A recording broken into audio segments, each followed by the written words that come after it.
Garnett Hollis Jr. Questions for Garnett? Greg? So Garnett, let's start with the transfer.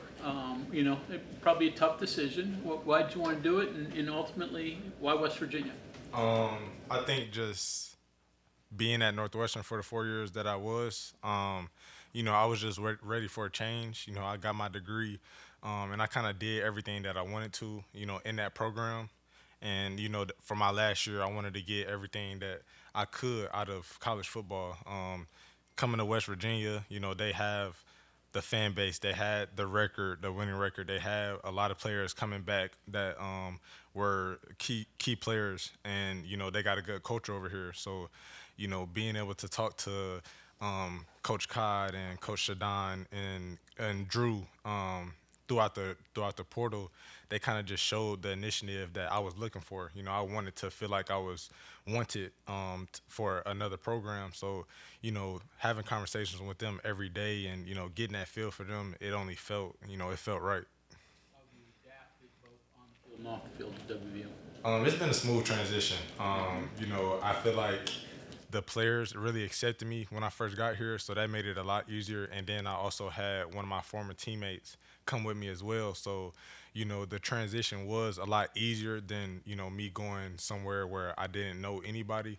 And then on the field, I feel like we gelled, from the beginning, being able to communicate, being able to talk out schemes, talk out different things on the field that we see and that we like and don't like. So I think it's all just been smooth transition. I haven't had any real problems for real. I think it's been a great transition. Is that process of recruiting, as a graduated player, different from when you were being recruited out of high school just because you kind of know what the college game is like? How did that play out? What did West Virginia's coaches talk with you about? It was the same and different. I think, just from a recruiting standpoint, it was kind of the same. They want to show you the facilities. They want to show you the things that they offer to you. But for me, it was more of, I got 1 year left, so I'm trying to make the most out of it, and I'm trying to get to the next level. So the school that I go to, I need to be in a position that I can take that next step. And Coach Shadon, Coach Cod, they all made me feel like I could do that. They made me feel like I can be a top round guy. They made me feel like I can come here and make plays. They made me feel like with Beanie's success, they felt like I could make that same success. So just talking to them every day, it felt like a connection. Like I had a true connection with them. So that made the process a lot easier than, going out and having to talk to people every day about different things that I wasn't really interested in. They was focused on the right stuff, and for me, from the jump, I was all in. You mentioned Beanie.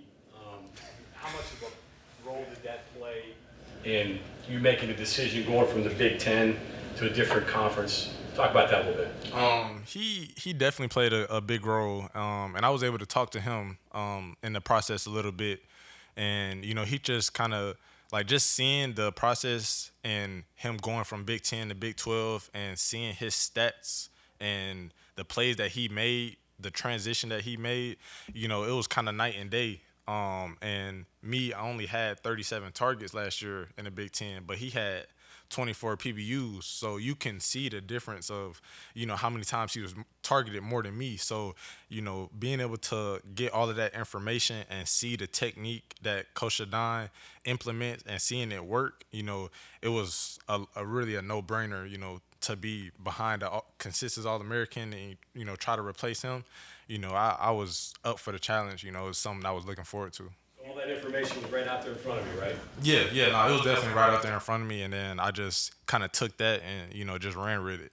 You mentioned you talked to Beanie. Anything you can share about what he said to you about his experience as a Mountaineer? He was just telling me that it was a great program, great culture. The coaches, they really coached, and that's something that I also wanted was, I wanted to be coached. I wanted my technique to be heightened. I wanted my feet to get better. I wanted my ball skills to get better.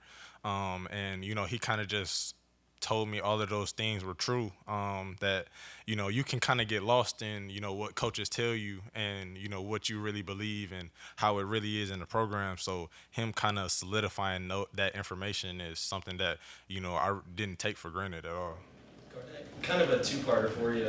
One, how difficult was everything last year with everything going on and the distractions? And two, because of that, how relieving has it been this year to kind of not have that through the summer? Yeah, I think it was definitely a big distraction. For me, it wasn't as hard because I was focused on trying to come out last year. So, my goals and my mindset was a little bit different than a lot of people on the team. But as a team, we kind of just tried to get that out of the way, not have that as much of a distraction as it already was. And then, now it's just all about football, trying to win games, trying to go to the Big 12 championship. That's things that I've always wanted to do, being a championship game and win, so being able to do that now and having that chance now is something that we talk about every day. We talk about being a championship team every day. So that's the standard. Practice, walk through. Anything that we got going on, the championship standard is the standard. So being in a program now where that's the standard is something that I was looking forward to. Did it help you develop to getting a new position coach, a new head coach quickly this time around? When you come here in the spring, knowing that you had to do the same thing last year? Yeah.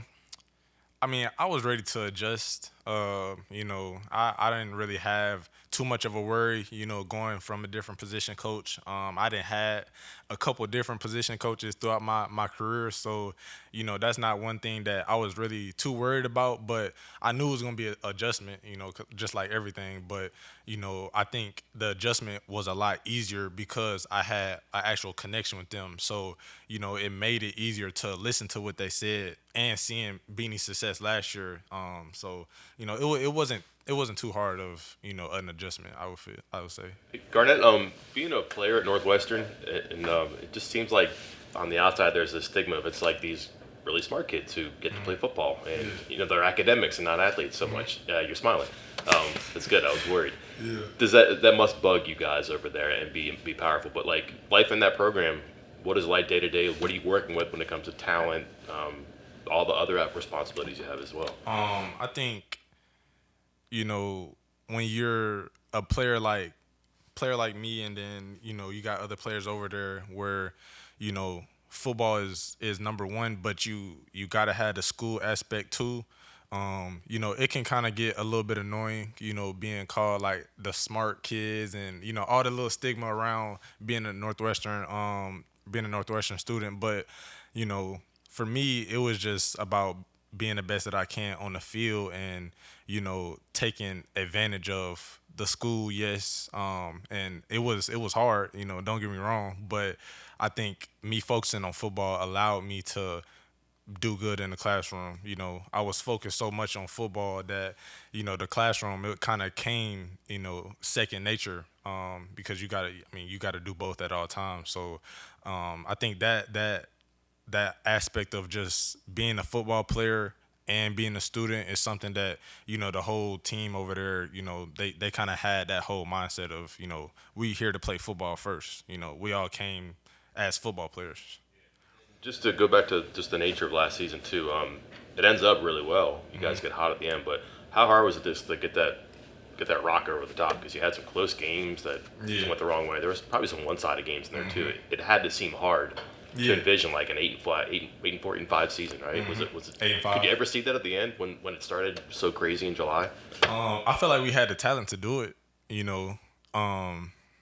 Starting off the season, it was definitely a little rocky, losing the game, winning the game, losing the game, winning the game. And I didn't know when it was going to click. I felt like it could click, and I felt like it was going to click. I just didn't know when in the season it was going to click.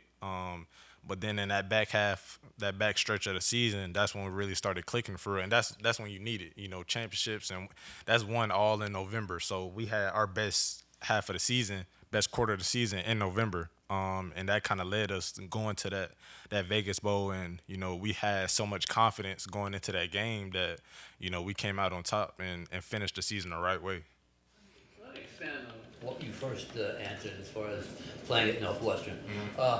You come here, this is the only game in town. I mean, in Chicago, you play football at Northwestern, you got the Bears, you got the Cubs, you got the White Sox, you got the Bulls. I mean, you're not page one on the Tribune on Sunday morning a lot of times. What do you think it's going to be like finally being the team?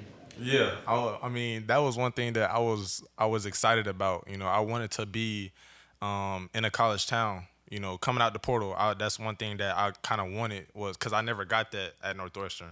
And growing up, I always wanted to be every Saturday. I wanted the game to be the biggest thing in the state. And now, you know, I have that opportunity. And being able to have that opportunity and go out there and play in front of, you know, these type of crowds, these type of fans. This fan base is, you know, really loyal. It's rowdy, and that's all of the stuff that I was looking for. So I'm definitely excited to be able to play in front of the home crowd. It's 7 times. We got 7 home games. So, you know, I'm going to take advantage of each and every one of them. Experienced that yet? Nah. How different do you expect it to be? I mean, I feel like it's gonna be a big difference. You know, I've played in front of big crowds. I played at Penn State. I played at Nebraska. Played at Michigan, but they wasn't rooting for me. So now having a full stadium that's rooting for my side of the ball, and you know, being able to have the crowd super loud on third downs, you know, that's something that I feel like it's gonna be night and day difference. Garnett, scheme-wise, difference from what you're playing now to what you played before, and for you, is corner, or are there changes? I mean, at the end of the day, corner is corner. You got to cover the person in front of you, which is the hardest job. But I feel like scheme-wise, there's definitely it's some differences. There's always going to be some differences. But I feel like overall, it's pretty much the same. You know, it's kind of different verbiage. I would say the main difference is the different verbiage. But scheme-wise, I feel like it's, you know, I got the same job in certain coverages. So I feel like it's not too much of a difference for real. What did it mean to you to have a teammate at Northwestern kind of come with you? And I'd imagine it's a little easier in terms of trying to find a place to live and just getting to know people and having a friend that you otherwise wouldn't have right away. Our family, that's my homie for real. Like, that's my bro. So our families is locked in, and that made our families a lot easier to have us in the portal, you know, to let us go and do our own things. And, you know, being able to do it together is something that, you know, we was definitely looking forward to. And if we didn't plan it, that's the craziest part. That It was real close, you guys committing. Yeah, we did not plan it at all. And I feel like that's something that was definitely talked about when we first committed, when I committed after him. But nah, it wasn't planned. It just kind of worked out this way. And, you know, it's a blessing that it did, because, you know, being able to see him grind and, you know, being have the opportunity that he has now, you know, is definitely a blessing to just be able to see him up close. You know, I don't have to watch him on TV. I can watch him on the sideline. I can be out there on the field with him. So, you know, it's definitely a blessing, and I'm grateful that I was able to be in the same position with him as I was before. Did you guys meet at Northwestern, or did you know him before that? So we met on our official at Northwestern, and we was roommates. And then, you know, it kind of just became a lifelong friendship after that. Like, was it just coincidence? Like, or did you guys talk about transferring? Like, did you just see him commit and you're like, hey, that's where I was going? Nah. When I got in the portal, or before I got in the portal, I had kind of, you know, he was getting recruited by West V Hard, and, you know, I just asked him, like, see if they need a corner. And they said they did. So, you know, once I kind of got in the portal, it was kind of, you know, head dive first in to you know, them recruiting me. And, you know, I obviously had a lot of different schools, you know, coming after me and trying to get me to swing their way. But, you know, I felt the connection, and I think he felt the connection too. And it was in different ways. You know, we got recruited very differently, but, you know, I feel like God made it happen the way that he wanted it to. So I feel like now, being in the position that we're in now, you know, it was meant for us to be together for our last year. What do you think of the defense around you? You were part of a good defense at Northwestern. How's this one at West Virginia? Yeah, we got some guys out there. We got some guys out there on defense. I mean, you just look at our defense and it looks different. You know, it looks different than our defense at Northwestern. You know, size wise, speed wise, length. I mean, we got depth. We got a lot over here that we can play with. And you know, if one guy goes down, we got the depth to replace it.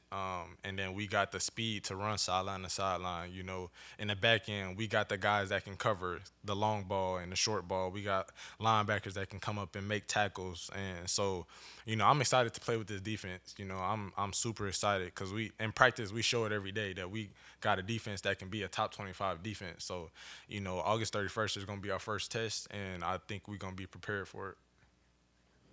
You able to give the team anything about playing Penn State? I mean, it's here, not in State College, but that's a familiar opponent for you that maybe, obviously this team played them last year, but maybe you have a difference of opinion based on being in the conference with them? I wouldn't say it's too much of a difference. I would just say, you know, with them playing last year, they kind of did some of the similar stuff that they ran against Northwestern and how they ran against them in week 1. So, you know, I think they're the same team. You know, they don't show too much respect for their opponents unless it's Michigan or O State. So I think that's something that's similar when they played each other. And, you know, I think it's just, you know, going out there and outplaying them. You know, I think that's the main key is, you know, don't give them the game. You know, that's what they want. That's what they think every team is going to do is give them the game. But I think when we go out there and, you know, punch them in the mouth and, you know, we take the life from them, I think that's going to be the difference for sure. I think. Sounds like you got the Penn State animosity already. Yeah. That's a nice the last 2 opponent years, for you. I done lost against them. And they both been close enough games where, you know, we could have pulled it out. So, you know, being on the team now where we have that chance, you know, we got the quarterback to do it. We got the offense to put up points against those guys, and then we got the defense to shut them down on defense. You know, I'm ready. I'm ready to go against them for sure. Required to say something nice about receivers, but you're kind of known for being physical pressing. That's something you guys have tried to do to help the receivers in camp. What are those competitions have been like, and have the receivers been successful getting out of jams and presses? Yeah, I love going against those guys. You know, the competition is where it needs to be for us to be great on both sides. You know, I know that I can't just go into practice and lollygag around and think I'm just going to put my hands on everybody. That's not the case. You know, they got good releases. They got things in their game that are savvy. Going against guys like T-Ray, P. Fox, Jay Bray, Huddy. You know, all of those guys have tools in a bag. So, you know, being able to go against them every day is something that I look forward to. You know, I know it's going to be a day where iron sharpens iron. I know it's going to be a day where, you know, they put their best forward and I'm going to have to put my best forward. So, you know, that's something that I'm looking forward and excited about every day. Can you jam them, though? Or are they getting by you? I can put my hands on them, but if I don't have the technique, they will go by me. So, you know, it just depends on if I have my technique. If I don't use the good technique, then, you know, I definitely have a chance of getting ran by. So that, like I said, the competition is A1 every day. Okay, thank you very much. Thank y'all.